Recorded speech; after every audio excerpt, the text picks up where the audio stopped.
ஆண்டவர் இயேசு கிறிஸ்துவுக்குள் எனக்கு அருமையானவர்களே, நம் ஆண்டவர் இயேசு கிறிஸ்துவின் நாமத்தினால் உங்கள் அனைவரையும் வாழ்த்தி வரவேற்கிறேன்.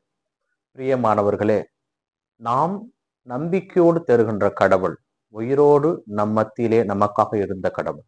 அவர் வாழ்வோரின் கடவுள். அவர் நம்பிக்கை கொண்டு வருகின்ற பொழுது ஆசீர்வதிக்க காத்துக் கொண்டிருக்கிறார். கிறிஸ்து இயேசு மிகவும் பிரியமானவர்களே, பாஸ்கா காலத்தில் வருகின்ற 4வது வாரத்தில் இருக்கின்ற வெள்ளிக்கிழமை நாம் என்று இருக்கிறோம். இன்றைய வாசக சிந்தனைக்காக நமக்கு கொடுக்கப்பட்டிருப்பது முதல் வாசகமாக திருத்தூதர்கள் பணிகள் நூலில் இருந்தும், 2வது வாசகமாக நற்செய்தி வாசகமாக யோவான் நற்செய்தியிலிருந்து செய்தி கொடுக்கப்பட்டிருக்கிறது. பிரியமானவர்களே, இதிலே அப்போஸ்தலர்கள் இந்த மீட்பின் செய்தி உங்களுக்காகத்தான் கொடுக்கப்படுகிறது. எருசலேமில் இயேசு கிறிஸ்துவின் நம்பிக்கை கொண்டு வாழ்கின்றவர்களுக்காக செய்தி கொடுக்கப்பட்டிருக்கிறது. ஏனென்றால் பலர் ஓய்வு நாளிலே போய் இறை வார்த்தையை கேட்டிருக்கிறார்கள், இறைவாக்கினர்கள் நூல்களை படித்திருக்கிறார்கள். படித்திருந்தும் அவர்கள் நம்பவில்லை. ஆனாலும் அவர்கள் கடவுள் மீது சுமத்திய குற்றத்தினால், பொய்யினால், பாவம் எதுவும் இல்லாமல் அவர் சிலுவையிலே சாகடிக்கப்பட்டார். ஆனால் கடவுள் அவரை மீண்டுமாக உயிர்த்தெழ செய்தார். அந்த கடவுள் பலருக்கு தோன்றினார். அவர்களே இன்று வரை சாட்சிகளாக இருக்கிறார்கள்.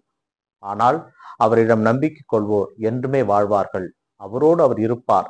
இந்த இறை செய்தியை திருத்தூதர்கள் நமக்கு அளிக்கிறார்கள். இறைவனை நம்பி நாம் ஏற்றுக்கொள்கின்ற பொழுது அவர் நம்மோடு பயணப்பட காத்து கொண்டிருக்கிறார். அவரை ஏற்றுக்கொண்டு அவரோடு வழிநடக்க நமக்கு அவர் உறுதியளிக்கிறார். அந்த பயணத்திலே நாம் அவருடைய பங்காளிகளாக வாழ அழைக்கப்படுகிறோம். கிறிஸ்து மிகவும் பிரியமானவர்களே, இன்றைய நற்செய்தி வாசகத்திலே இயேசு கிறிஸ்து நம் அனைவரையும் பார்த்து சொல்லுகிறார், நான் தந்தையிடம் சென்று உங்களுக்கு இடம் ஏற்பாடு செய்ய போகிறேன். ஏனென்றால் தந்தையிடம் நம்பிக்கை கொள்ளுங்கள், என்னிடம் நம்பிக்கை கொள்ளுங்கள். ஏனென்றால் அங்கே இடம் இல்லை என்றால் உங்களுக்கு இடம் ஏற்பாடு செய்ய போகிறேன் என்று சொல்லி இருப்பேனா? நான் போகும் இடத்திற்கான வழி உங்களுக்கு தெரியும் என்கின்ற அழைப்பை நமக்கு கொடுக்கிறார். பிரியமானவர்களே, இயேசு கிறிஸ்துவே வழியும் உண்மையும் வாழ்வும்.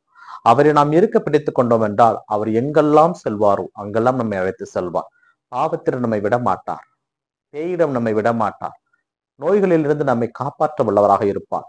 அவர் நாம் தஞ்சம் புகின்ற பொழுது எல்லா விதமான நெருக்கடிகளில் இருந்தும் அவர் நமக்கு வாழ்வளிப்பார். ஏனென்றால் எல்லாவற்றுக்குமாக மொத்தமாக இன்னொரே அவர் கொடுத்து விட்டார்.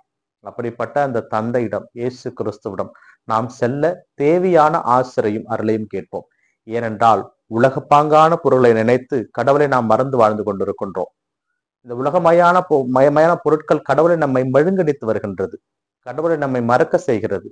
இருந்தாலும் இவற்றையெல்லாம் கடந்து கடவுளை நாம் செல்ல வேண்டும் என்பதே நம்முடைய இலக்கு. விண்ணகமே நம்முடைய தாய்நாடு. அந்த தாய்நாட்டிற்கு செல்ல தேவையான ஆசிரியை கேட்டு ஜெபிப்போம். இந்த நாள் உங்களுக்கு இனிய நாளாகவே அமையட்டும். இறைவனை சென்று வாழ்த்து பெறுவாராக. ஆமேன்.